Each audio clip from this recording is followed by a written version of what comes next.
Hello everyone, my name is Danielle Firouzi. I am a student at California State University, Sacramento in the Curriculum and Instruction Master's Program. The title of my research is Small Group Intervention in a Multi-Grade High School Strings Ensemble. I am a high school music teacher at a Title I school that provides 100% free meals to a student population of approximately 500. The class I chose to use for my action research is a beginning strings class, which consists of 9th through 12th graders. The vast majority of these students have limited previous orchestra classroom experience, and since bowing and fingering technique is a common area of struggle at this level, I've focused my research around small group intervention in order for them to work on their bow grip, bow placement, left-hand finger spacing, and tone. My research question is, in what ways do differentiated small group and peer-assisted learning activities impact students' bowing and fingering technique in a multi-grade beginning strings class? For this research, I have chosen to focus on a group of 6 students who have varying skill levels, 2 emerging, 2 developing, 2 proficient. For quantitative data, I collected and analyzed pre- and post-assessment results, formative assessment results, as well as self and peer assessment results for rounds 2 and 3. For qualitative data, I color-coded my teacher observation notes to identify strengths, weaknesses, and trends. I also gathered data from Likert surveys at the end of each round. My round 1 inquiry was focused on reciprocal peer tutoring, which is an intervention where 2 students of different playing abilities are paired together in order to help each other improve their bowing and fingering techniques. In order to determine the pairs, I gave a pre-assessment to students where they played an excerpt from their method book. Based on their scores, I paired one proficient student with one emerging or developing for this round. I modeled proper bowing and fingering technique and then had the whole class listen to a recording of the excerpt.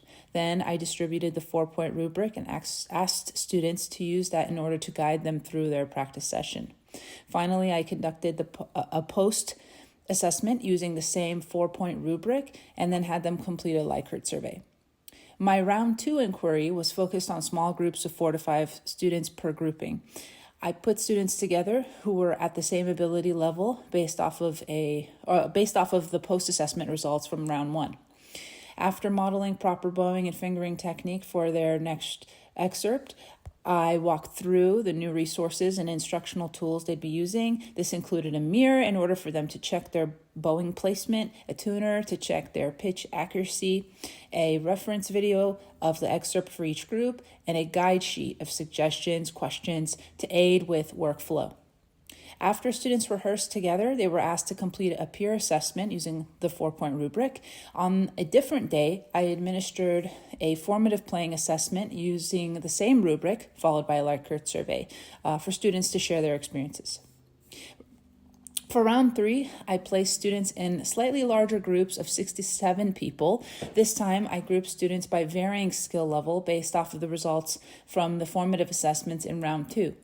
After demonstrating proper bowing and fingering technique, I went through the next iteration of materials, instructions, and tools. This included giving them the option to look at their flipped camera phone for bow placement checks, having them use their phones as tuners, providing different video links per group for their new excerpt, and walking through the interactive discussion prompts. During their slightly larger group work time, I walked around and provided written feedback to each of them using the same 4-point rubric as well as an unofficial score so they could concentrate on the area that needed most improvement. At the end of their practice time, I had them conduct an informal self-assessment based off of not only my feedback, but their discussion practice time within their group. Then I administered a formative assessment using the same rubric, followed by a Likert survey. The table you're seeing shows the overall growth of students from the pre-assessment in round 1 through the formative assessment at the end of round 3. As shown by the numbers, almost all focal students increased their scores in each rubric category throughout all 3 rounds.